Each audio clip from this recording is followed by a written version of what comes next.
আমার আব্বাজান ছোট হুজুর পীর কেবলা রাহমাতুল্লাহ আলাইহির সুযোগ্য জামাতা পীরনগর মায়াপুর পীরনগর হুজুর কেবলার বড় সাহেবজাদা শাইখুল হাদিস, দীর্ঘদিন হাদিসের দার্স দিয়েছেন।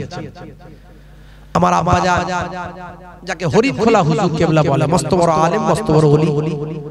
তো হুজুর কেবলা, আব্বাজান হুজুর কেবলা বলেন, বাবা তোমার চার নানাজানের সঙ্গে আমি দীর্ঘদিন কাটিয়েছি, তোমার চার নানাজানকে দেখেছি, দীর্ঘদিন কাটিয়েছি, তাদের সোহবতে, হুজুরদের সোহবতে আমি থেকেছি বাবা। ফুরফুরা শরীফ থেকেই তো পড়াশোনা। আর তোমার দাদাজান পীরনগর হুজুর পীর কেবলা রাহমাতুল্লাহ আলাইহির সোহবতে থেকেছি, দীর্ঘদিন দেখেছি। তোমার নানাজানকে দেখতাম, তোমার নানাজান আমাকে খুব ভালোবাসতেন এবং বেশি বেশি আমাকে দাওয়াতে নিয়ে যেতেন। আমার হরিণখোলা পীরনগর হরিণখোলার জামাইকে আমার সঙ্গে দাও, একই গাড়ি দাও। নানাজান হুজুর কেবলা যখন জলসায় যেতেন, আপনারা হয়তো মুরব্বি মানুষ যারা আছেন তারা জানেন, 4টে 5টা 6টা করে গাড়ি নেবেন, তাই তো নাকি? তখন হুজুরও ছিল যেমন, শ্রোতাও ছিল তেমন, কমিটির লোক ছিল তেমন। এখন কমিটির লোক জিজ্ঞাসা করে, হুজুর কজন আসবে, কজন আসবে, মানে খাবার দাবার কজনের ব্যবস্থা করতে হবে। হুজুর না খেলেই ভালো হয়, আসবে ওয়াজ করবে, খাওয়া দাওয়া ঝামেলা করে বলতে গেলে।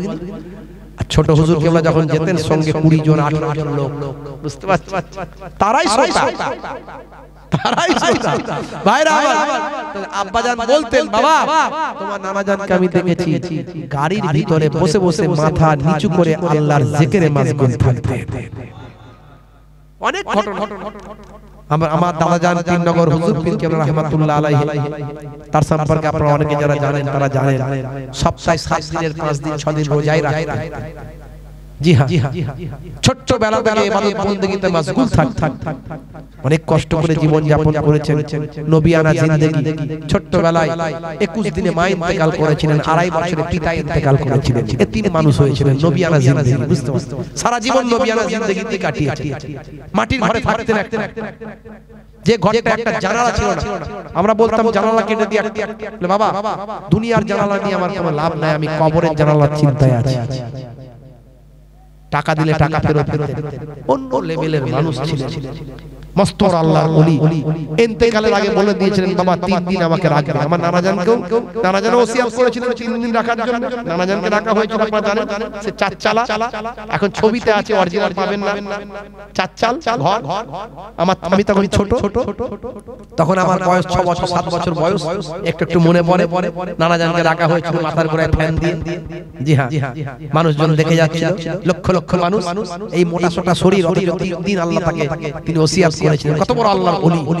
6 ঘন্টা পর থেকে ডেড বডির পচন শুরু হয়, আর 3 দিন রাখা হয়েছে আল্লাহর ওলি। তার কারণ লক্ষ লক্ষ মানুষ হুজুরকে আব্বা বলে ডাকে, দেখতে না পেলে কষ্ট পাবে, তাই ওসিয়াত করতে বাধ্য হলেন। বাবা আমাকে যারা সন্তান বলেন, আব্বা বলে ডাকে, যারা তার হিসাবে আমার সঙ্গে থাকে, তারা যদি দেখতে না পায় কষ্ট পাবে, তাই আমাকে 3 দিন রাখবে। আমার দাদা জানো তাই বলেছিলেন। বাবা আমার অনেক বয়স হয়েছে গো, 117 বছর বয়স হয়েছিল। তো হুজুর কেবলা বলেছিলেন, বাবা আমাকে লক্ষ লক্ষ মানুষ আমাকে আব্বা বলে ডাকে, দেখতে না পেলে কষ্ট পাবে, আমাকে 3 দিন রাখবে। তা আমার আব্বাজান তখন ছিলেন কাছে, অসুস্থ যখন ছিলেন তখন কাছে ছিলেন। আমার আব্বাজান যেহেতু হাদিসের দার্স, হাদিসের নিয়ম হলো, হাদিসের নির্দেশ হলো, মাইয়েতের আয়েব বের হওয়ার আগে তাকে দাফন করতে হবে। আবার হাদিসের নির্দেশ হলো, মাইয়েত মারা যাওয়ার আগে তার ওসিয়াত করলে ওসিয়াত করতে হবে, ওসিয়াত পূরণ করতে হবে, আর আয়েব বের হওয়ার আগে দাফন করতে হবে। তা আল্লাহর ওলিদের কি আয়েব বের হবে, লাশ পচে যাবে? যদি ওলির মতো ওলি হয় কখনো পচবে না, কারণ নবীদের লাশ মাটির জন্য আল্লাহ খাওয়া হারাম করেছে। ইন্নাল্লাহা হারামা আলাল আরদ আন তাকুলা আজসাদাল আম্বিয়া, নবীদের জন্য আল্লাহ মাটির জন্য নবীদের জিসম খাওয়া হারাম করেছে। তো নবীদের কাতারই তো আল্লাহ ওলিদেরকে ফেলেছেন, মিনান নাবিয়িনা ওয়া সিদ্দিকিনা ওয়া সুহাদাই ওয়া সালিহিন ওয়া হাসানা উলাইকা রাফিকা।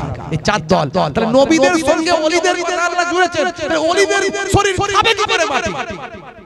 আর শহীদদের কথা তো আল্লাহ ডাইরেক্ট বলে দিয়েছেন, ওয়ালা তাকুলু লিমান ইউক্তালু ফি সাবিলিল্লাহি আমওয়াত বাল আহইয়াউ ওয়ালাকিন লা তাশউরুন। যারা আল্লাহর রাস্তায় শহীদ হয়ে গেছে তোমরা মৃত বলো না, বরং তারা জীবিত। কেমন করে জীবিত তা তোমরা জানো না। তাহলে নবীদের সঙ্গে ওলি শহীদদের সঙ্গে সালেহীনদের সঙ্গে ওলিদের সঙ্গে। তো বাবা আল্লাহর ওলি যখন বলছেন, আব্বা জান ওয়ালেদ সাহেব হুজুর বললেন, হুজুর আপনি যে রাখতে বলছেন কিভাবে রাখবো সেটা বলে দেন, বরফ দিয়ে, এসি দিয়ে, মেডিসিন দিয়ে। না বাবা, ও সব কিছু লাগবে না, আমি আল্লাহর সঙ্গে কথা বলে নিয়েছি। জোরে হবে না? দুনিয়ার জমিনে আল্লাহর ওলিরা আল্লাহর সঙ্গে ইলহামে কথা হয়। জোরে বলুন সুবহানাল্লাহ। এ আমাদের জ্ঞান নাই, আমরা বুঝবো না।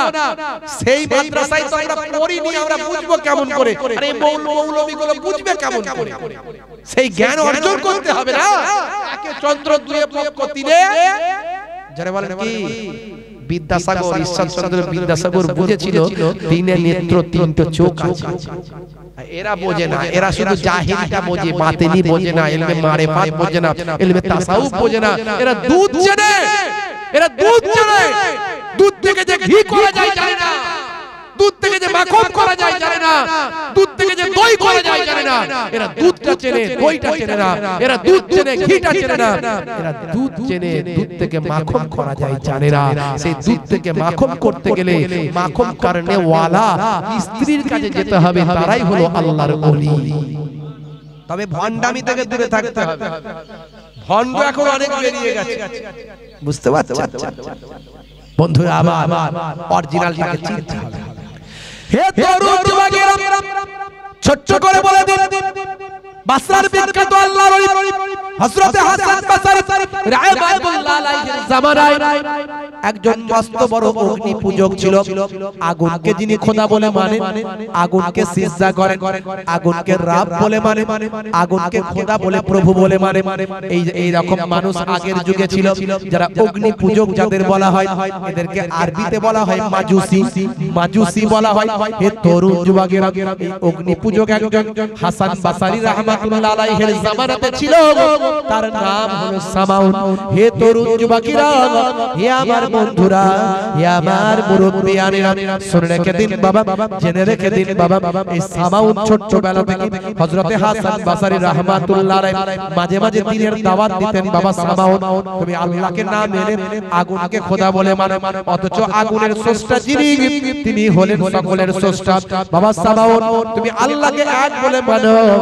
এইভাবে যখনই হযরতে হাসান বাসরি রাহমাতুল্লাহ আলাইহি দিনের দাওয়াতটা দিতেন বাবা, হে তরুণ যুবকেরা, হে আমার মুরব্বিয়ানেরা, সামাউন হযরতে হাসান বাসরিকে বোঝাতো, হে হাসান বাসরি, তুমি বুঝবে না আগুনের কত ক্ষমতা।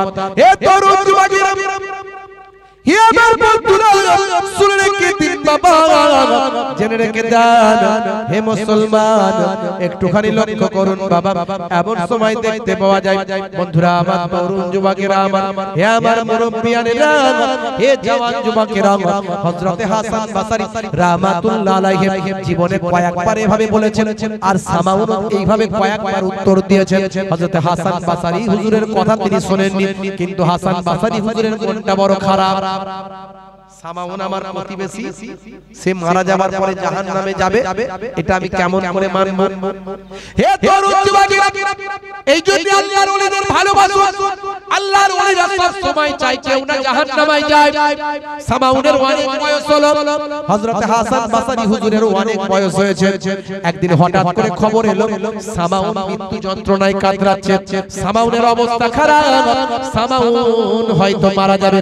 এই কথা শুনে হযরত হাসান বাসরি আর ঠিক থাকতে পারলেন না, সামাউনের শেষ সময়ে পাশে যাওয়ার চেষ্টা করলেন।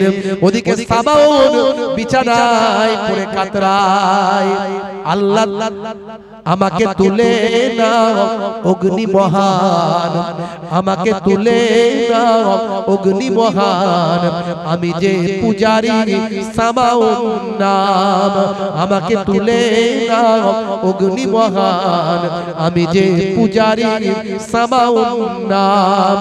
সইতে পারি না এ জ্বালা এখানে, রইতে চাই না বেঁচে আর ভুবনে, সইতে পারি না এ জ্বালা এখানে রইতে চাই না বেঁচে আর ভুবনে আমাকে তুলে দাও অগ্নি মহান আমাকে তুলে দাও অগ্নি মহান আমি যে পূজারি সামাউন না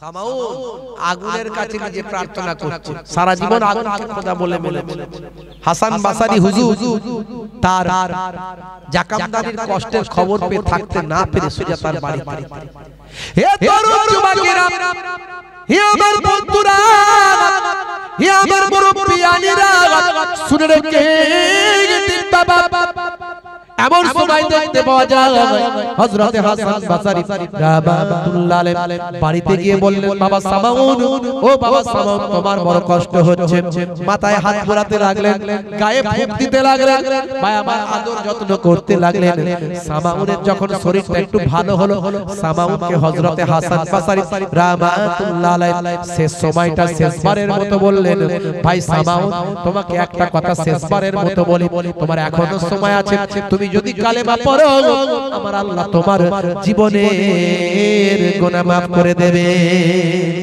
খুবই সংক্ষেপে বলে ছোট করে বলে শেষ করব হে তরুণ যুবকেরা এমন সময় সামাউন বলল ভাই হাসান আমার এই সময়তে তুমি ওই কথাই বলবেন সারা জীবন যেটা বলেছো এখনো কি সেটা বলবেন হযরতে হাসান বাসারী চোখ ভরা পানি নিয়ে বলেন ভাই সামাউন আচ্ছা শেষ সময়ে তোমার কষ্ট হচ্ছে আমি বুঝতে পারছি তুমি জাহান্নামে যাও আগুনে পড়ে এটা আমি চাই না তাই তোমাকে বারবার চেষ্টা করছি আচ্ছা ভাই শেষ সময়ে তোমার কাছে একটা পরীক্ষা হয়ে যাক তুমি এতদিন পর্যন্ত যে আগুনকে খোদা বলে মেনেছো সেই আগুনে একবার হাতটা ঢোকাও আর আমি হাসান বাসারী আমি আগুনের খোদাকে খোদা বলে মেনেছি আমিও আগুনে একবার হাতটা ঢোকাই এসো ভাই দুজনে হাতটা ঢোকাও আগুন কাকে পোড়ায় আর কাকে ছেড়ে দেয় যদি তোমাকে ছেড়ে দেয় আমাকে পোড়ায় তোমার কথা মানব আর তোমাকে পোড়ায় আমাকে ছাড়ে তাহলে আমার কথা তুমি মানবে জোরে হবে না হে তরুণ যুবকেরা হে আমার বন্ধুরা সামাউন বলল এটা সম্ভব নাকি আগুনের যতই আমি আগুনকে খোদা বলে মানি আগুনকে আমাকে ছেড়ে দেবে এটা হয় না আমাকেও পোড়াবে তোমাকেও পোড়াবে হযরতে হাসান বাসারী বললেন না না না না আগুন তোমাকে পোড়াতে পারে কিন্তু আগুনের স্রষ্টাকে আমি মানি সেই স্রষ্টার শপথ সেই স্রষ্টার ওসিলা আগুন আমাকে পোড়াতে পারবে না হে তরুণ যুবকেরা হে আমার মুরব্বিয়ানেরা এই কথা বলে হযরতে হাসান বাসারী আগুনের ভিতরে নিজের হাতটা ঢুকিয়ে দিলেন কিছু সময় পরে বের করে বললেন দেখো ভাই সামাউন আমার হাত হাতলাতে পেরেছেন না না হাতের একটা লোমকেও তোমার আগুন পোড়াতে পারে না এরপরেও কি তুমি আগুনের যিনি সৃষ্টিকর্তা আগুনের যিনি খোদা সেই খোদাকে কি তুমি মানবে না এ তরুণ যুবকেরা হে আমার বন্ধুরা একথা শুনে সামাউন অবাক হয়ে গেল একথাই ঘটনা দেখে সামাউন অবাক হয়ে গেল ঝরঝর করে কাঁদতে কাঁদতে বলল ভাই ভুল করেছি এতদিন তোমার কথা শুনিনি আহা তুমি সত্য ছিলে আমি মিথ্যা ছিলাম আহা সত্যি তোমার হাতকে পোড়াইনি তাহলে এখন তুমি আমাকে কালেমা পড়িয়ে দাও এখন তুমি আমাকে কালেমা পড়িয়ে দাও তোমার হাতে কালেমা পড়লে কি আমি জাহান্নামের আগুন থেকে নাজাত পেয়ে যাব হে তরুণ যুবকেরা হে আমার মুরব্বিয়ানেরা শুনে রেখে দিন বাবা জেনে রেখে দিন বাবা এমন সময় দেখতে পাওয়া যায় আল্লাহর ওলি বান্দা বললেন আমার নবী জানিয়ে দিয়েছেন ইন্নাল ইসলাম ইয়াহদিমু মাকানা কাবলাহু ওয়া ইন্নাল হিজরাতা তাহদিমু মাকানা কাবলাহা ওয়া ইন্নাল হজ্জা ইয়াহদিমু মাকানা কাবলাহু ইসলাম मिटा देता है अगले गुनाहों को हज मिटा देता है अगले गुनाहों को हिजरत मिटा देता है अगले गुनाहों को हे तरुण যুবকেরা ছোট করে বলে বলবো শুনুন কেন আল্লাহর ওলিদের পথে চলবেন কেন আল্লাহর ওলিদের দেখানো পথে চলবেন ছোট করে বলে শুনুন এমন সময় আল্লাহর ওলি বললেন বাবা ও বাবা সামাউন শুনে রেখে দাও আমার নবী জানিয়ে দিয়েছেন যদি তুমি ঈমান কবুল করো আমার আল্লাহ তোমার জীবনের গুনাহ maaf করে দেবে আর জোরে হবে না আর জোরে হবে না। হাসান বাসারি পৌঁছে গিয়ে সামাউন ভাইকে দিল বলে, হাসান বাসারি পৌঁছে গিয়ে সামাউন ভাইকে দিল বলে, মৃত্যুর আগে কালেমা পড়লে জান্নাতি তোমায় নেবে কোলে, মৃত্যুর আগে কালেমা পড়লে জান্নাতি তোমায় নেবে কোলে। এই বলে হুজুর অগ্নিতে হাত, ওলি আল্লাহর দেখো বড় কারামাত। এই বলে হুজুর অগ্নিতে হাত, ওলি আল্লাহর দেখো বড় কারামাত। সামাউন তখন বলে বারবার, সামাউন তখন বলে বারবার, কালেমাটা পড়িয়ে দাও না আমার। জোরে হবে না, আর জোরে হবে না। সামাউন কালেমা। কষ্ট হচ্ছে মনে আপনাদের? কষ্ট হচ্ছে? ওদিকে তাবারু খুটখাট করছে। এইটুকু শেষ করে দিচ্ছি, আর 5-10 মিনিট হবে তো সময়। 5-10 মিনিট শেষটা বলে দেব তো বন্ধুরা আমার, তরুণ যুবকেরা আমার, মুরব্বিয়ানেরা আমার, ছোট্ট করে শেষটা বলে এক্ষুনি মোনাজাত করব। বাপজি আমার, তরুণ যুবকেরা আমার, মুরব্বিয়ানেরা আমার, এমন সময় সামাউন বলল, ভাই কালেমা তো পড়েছি, কালেমা তো পড়ে নিয়েছি, তুমি বলছো আল্লাহ আমাকে জান্নাত দেবে, কিন্তু এত বছর ধরে আগুনকে খোদা বলেছি, যদি জান্নাত না পাই তাহলে কি হবে? আমি তো শেষ হয়ে যাব, ধ্বংস হয়ে যাব। তুমি একটু লিখে দাও, তুমি একটু লিখে দাও যে সামাউন তোমাকে জান্নাত দেওয়া হবে, এই লেখাটা আমাকে লিখে দাও। কে কথা বলছে? সামাউন তোমাকে জান্নাত দেওয়া হবে, এই কথাটা লিখে দাও। হাসান বাসারি হুজুর লিখে দিলেন, সামাউন হাতে নিয়ে নিলেন। সামাউন তার সঙ্গী সাথীদের বললেন, দেখো গো, আমার বন্ধু হাসান আমাকে লিখে দিয়েছে, আমি কিন্তু জান্নাত পাবো। তোমরা এই কাগজটা মাথায় রেখো, তৎকালীন যুগের লেখা, এই লেখাটা মাথায় রেখো, আমি মারা গেলে আমার কাফনের সঙ্গে এই লেখাটা আমার হাতে দিয়ে দেবে। জোরে হবে না, আর জোরে হবে না। সামাউন মারা গেল, তার আত্মীয়স্বজন যাদের ওসিয়ত করেছিল তারা মরণের পরে কাফনের সঙ্গে হাতেতে ওই লেখাটা দিয়ে দিয়েছিল, ওই অবস্থায় দাফন করে দিল। হযরত হাসান বাসারি হুজুর চলে এলেন, এসে বাসরার মসজিদে ইবাদত বন্দেগী করছেন। রাতের বেলা ইবাদত করতে করতে হঠাৎ মাথায় খেয়াল এলো, জান্নাত দেওয়ার মালিক আমি না আল্লাহ। জান্নাত দেওয়ার মালিক কে? জারবাল কে? তাহলে আমি কোন গ্যারান্টি নিয়ে বলতে পারি তোমাকে আল্লাহ জান্নাত দেবে? বলার কারো ক্ষমতা আছে? আমি কাউকে বলতে পারি তোমাকে জান্নাত দেবে, তুমি নামাজ অনেক বেশি পড়ছো, দেখা গেল নামাজ এত বেশি পড়ছে, মরার সময় বেঈমান হয়ে মরে গেল। আবার যে কোনোদিন নামাজ পড়ে না তাকে বলতে পারবো তুমি জাহান্নাম পাবে? দেখা গেল সে আজকে কোনোদিন নামাজ পড়ে না, কিন্তু মরণের আগে কালেমা পড়ে এমন ইমানদার হয়ে গেল, আল্লাহ তাকে মাকবুল বান্দা হিসেবে কবুল করে দ্রুত জান্নাত দিয়ে দিলেন। তাহলে জান্নাত জাহান্নাম দেওয়ার মালিক কে? আমরা কাউকে বলতে পারবো? অনেক লোক বলেন জাহান্নামে যাবি, নামাজ পড়িস না জাহান্নামে যাবি, বলার ক্ষমতা আছে কারো? হ্যাঁ, জান্নাত জাহান্নামের মালিক আমি নয়, আল্লাহ। তাই এই হাসান বাসারি হুজুর এই চিন্তা যখন মাথায় ঢুকে গেল, আমি তো চরম ভুল করেছি, চরম ভুল করেছি। রাতের অন্ধকারে তাহাজ্জুদের নামাজ পড়ে কান্না শুরু করলেন, আল্লাহ আমি তোমার অধিকারকে নিজেকে, তোমার অধিকার নিয়ে নিজে ব্যবহার করেছি, যেটা তোমার অধিকার সেটা আমি নিজের ক্ষেত্রে ব্যবহার করেছি, আমাকে maaf করো, ক্ষমা করো। ঝরঝর করে কাঁদছে। হে তরুণ যুবকেরা, হযরত হাসান বাসারী রাহমাতুল্লাহ আলাইহি ঝরঝর করে কাঁদতে কাঁদতে ঘুমিয়ে পড়েছেন। বাবা চোখটা লেগে গিয়েছে।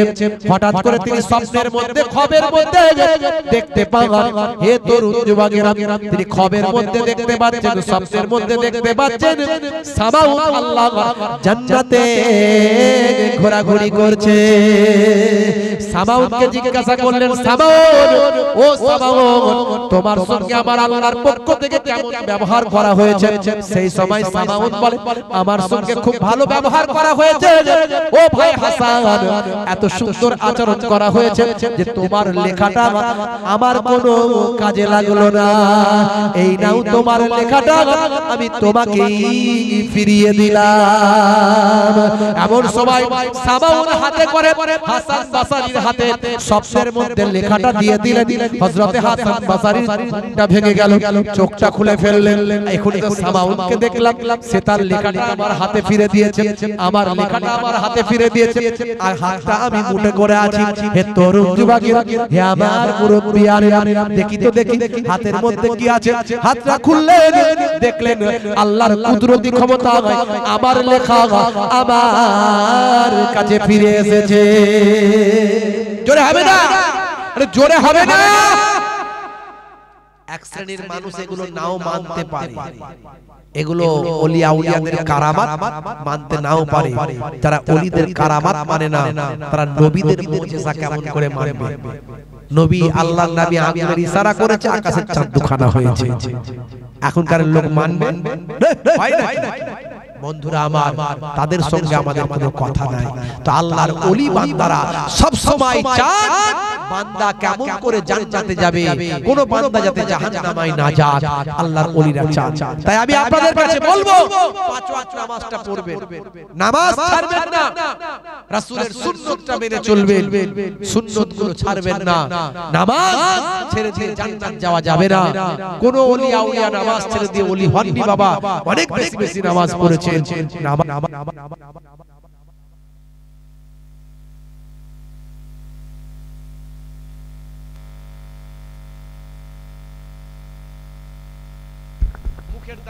আমি অনেক সুন্নতের